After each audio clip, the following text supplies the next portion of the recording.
नमस्कार, मी ओमप्रकाश उडान, वास्तव न्यूजच्या रोखोक आखाडा विधानसभेचा यामध्ये आपल्या सर्वांचं हार्दिक स्वागत करत आहे। आपण बघत आहोत गेल्या महिन्याभरापासून घनसावंगी विधानसभा मतदारसंघाचं राजकीय वातावरण जे आहे, राजकीय आखाडा आहे, मोठ्या पद्धतीने ढवळून निघताना दिसतं।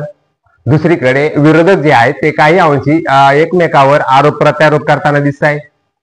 परंतु यामध्ये जे आहे ते राजेश टोपे जे आहेत, माजी मंत्री, लोकप्रतिनिधी होते आणि त्यांच्याकडे एक हाती सत्ता जी आहे गेल्या कित्येक वर्षापासून असल्यामुळं राजेश टोपे यांची विकासगंगा हे जे पुस्तक ज्यांनी लिहिलंय त्यांनीच राजेश टोपे यांची विकासगंगा उलटी जी आहे ती वाहत असल्याचं त्यांनी जे आहे ते असा आरोप जो आहे तो केलाय। कारण आपण जर बघितलं तर 2004 आणि 2009 या दोन्ही निवडणुकीमध्ये राजेश टोपे यांची विकासगंगा जी पुस्तिका आहे ती पुस्तिका निवृत्त जे झालेले सध्याचे उपप्राचार्य आहेत शिवकुमार सोळंके यांनी ती लिहिली होती। त्यामध्ये रंगीबेरंगी असा जे आहे ते फोटो होते, मॅटर होता आणि घनसावंगी मतदारसंघाची विकासगंगा ह्या दोन्ही निवडणुकीमध्ये या सोळंके यांनी जी आहे ती जी पुस्तिका आहे ती लिहिली होती। आणि त्यांनी आता दुसरीकडे जो आहे तो आरोप केलाय की राजेश टोपे यांच्याकडे एक हाती सत्ता असल्यामुळे यांच्या विकासाची गंगा जी आहे ती उलटी वाहू लागली। म्हणजे ज्यांनी राजेश टोपे यांचीच विकासगंगा ही पुस्तिका लिहिली त्यांनीच राजेश टोपे यांची विकासगंगा जी आहे उलटी वाहत असल्याचा जो आहे तो आरोप केलाय।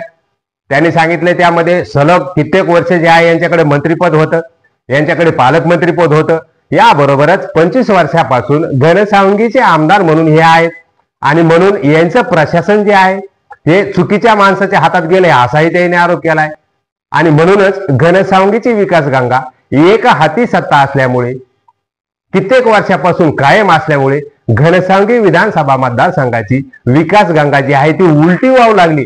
त्यामध्ये त्यांनी असंही सांगितलं की या चुकीच्या गोष्टी आहेत त्या जनतेसमोर आल्याही पाहिजे। कारण हे जे आहे विकासाचं राजकारण म्हणतायत, विकासाच्या गप्पा मारतायत, परंतु यांची विकासाची जी गंगा आहे ही उलटी वाहू लागली। त्यांनी त्यामध्ये असंही सांगितलं आहे यांनी सगळं जे आहे नवीन जे आहे गोष्टी आणतायत त्याचं जे आहे त्यामध्ये आपण बघितलं सूतगिरणी, दूध संघ, गोठा उपसा सिंचन पद्धती या ज्या सगळ्या गोष्टी आहेत हे मोठ्या पद्धतीने कार्यकर्त्याचं आणि त्यांचं जे आहे ते भलं करण्यासाठी आणतायत, परंतु त्या काही काळापुरत्याच मर्यादित राहत आहेत आणि नंतर त्या योजना ज्या आहेत त्या बंद होताना दिसत आहेत। आणि म्हणून हे जे आहे यांचं जे प्रशासन आहे, यांच्या संस्थेमधले काही अधिकारी कर्मचारी आहेत, हे जे आहे हे सगळं जे यांचं नियोजन आयोजन हे चुकीच्या माणसाच्या हातात गेल्यामुळं हे सगळं जे आहे ते होत आहे असा आरोप जो आहे तो शिवकुमार सोळंके आहे होते त्यांच्या मच्छीदरीचे उपप्राचार्य त्यावेळीचे, ते आता निवृत्त झालेत आणि त्यांनी तसा आरोप केलाय। आणि त्या आरोपावर नंतर ते असंही म्हणलेत राजेश टोपे यांच्यापेक्षा हिकमत उडान कित्येक पटीने जे आहेत ते बरे आहेत। कारण ते बोलताना कधीही वेगळी जी गोष्ट आहे ते सांगत नाही, जे बोलायचं तेच करतायत आणि जे करायचं तेच बोलतायत असं त्यांना त्यांच्याकडे जे आहे हिकमत उडान यांच्याकडे दिसून आलंय। आणि म्हणून या ज्या राजेश टोपे आहेत यांची ज्यांनी विकासगंगा गायली आहे, जी त्यांनी लिहिली आहे तीच विकासगंगा उलटी जी आहे ती वाहत असल्याचा आरोप त्यांनी केलाय। सभा झाली एकनाथ शिंदे यांची, तिथे त्यांनी हा जो आहे मोठ्या पद्धतीचा राजेश टोपे यांचा भांडाफोड जो आहे तो केल्याचं दिसून आलंय आणि तिथे त्यांनी वेगवेगळे जे आहे ते आरोप केले। त्यामुळेच घनसावंगी विधानसभा मतदारसंघाचे राजेश टोपे यांची विकासगंगा ज्यांनी लिहिली त्यांनीच विकासाची जी उलटी गंगा आहे ती सुद्धा गायली असं जे आहे ते चित्र दिसून आले। आणि वेगवेगळे असे जे आरोप आहेत ते शिवकुमार सोळंके यांनी केले। मतदारसंघ जो आहे तो भकास होत चाललाय आणि म्हणूनच या घनसावंगी विधानसभा मतदारसंघामध्ये गेल्या कित्येक वर्षापासून एकच हाती सत्ता असल्यामुळे याबरोबरच यांच्याकडे लोकप्रतिनिधी पद कित्येक वर्षापासून असल्यामुळे विकासाला हे बाधारूप ठरत आहेत असाही आरोप त्यांनी केलाय। आपण बघूया शिवकुमार सोळंके यांनी आपल्या भाषणामध्ये राजेश टोपे आणि त्यांचं जे प्रशासन आहे, मतदारसंघातील विविध समस्या आहेत याबद्दल जे आहे काय वक्तव्य केले ते आपण ऐकूयात। दादांच्या व्यासपीठावर येऊन दादांचा प्रचार करण्याची वेळ माझ्यावर का आलेली आहे हेही मी या ठिकाणी स्पष्ट करणार आहे। आणि मला खात्री आहे दिवसेंदिवस बदलत असलेलं जर वातावरण लक्षात घेतलं तर दादांचा विजय हा निश्चित अशा प्रकारचा असलेला आहे। मी गेल्या काही दिवसांपासून दादांसाठी फिरतोय,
हे अर्ध झालं, मोबाईल बंद पडला.